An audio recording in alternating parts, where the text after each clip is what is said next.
Russian playwright and novelist Victor Hugo famously said that in the darkness, crimes are committed, but the guilty is not the only one who committed the crime, but they who created the darkness.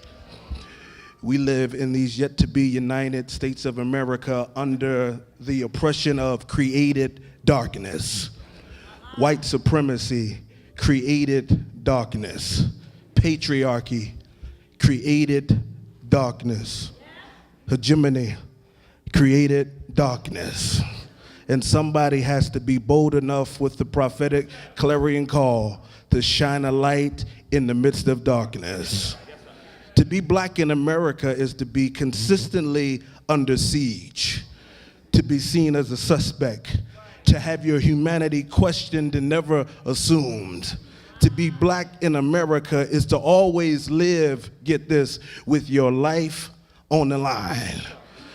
And in this American project, it has been founded upon racial injustice and discrimination of all types. And this haunting interrogative cries to us from the blood that is found in Sanford, Florida, what are you following me for?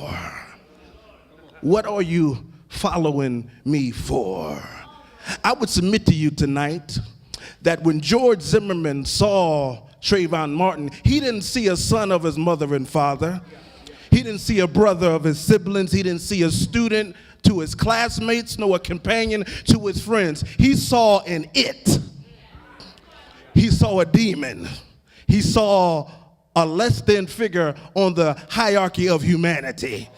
He saw somebody who was a suspect, a threat, not because of the Skittles, not because of the tea, but because his S-K-I-N was his S-I-N. What are you following me for? And when you have been conditioned to fear someone based on their racial composition, you'll never value their humanity.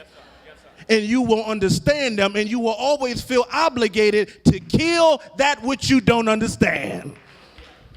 What are you following me for? This blood cries out to us from Sanford, Florida. He didn't see Trayvon being a potential high school graduate, going on to grad school, making a difference in his community. He's seen him as somebody he had to take out and justified it by standing his ground.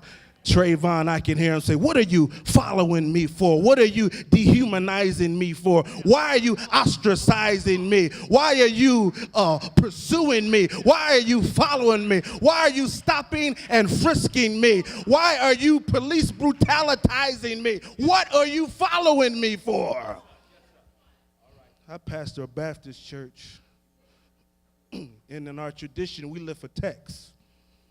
I'm not going to do that tonight. I'm not going to lift a text from the Torah. I'm not going to lift a text from the Hebrew scriptures that shows the development from the people of Israel. I'm not going to lift a text from the Psalms, from the Proverbs, from the Lamentations. Not going to lift a text from the prophets of the Old Testament. Not going to lift a text from the narrative writers of the gospel, nor the Acts of the Apostles, the epistles, or the Revelator.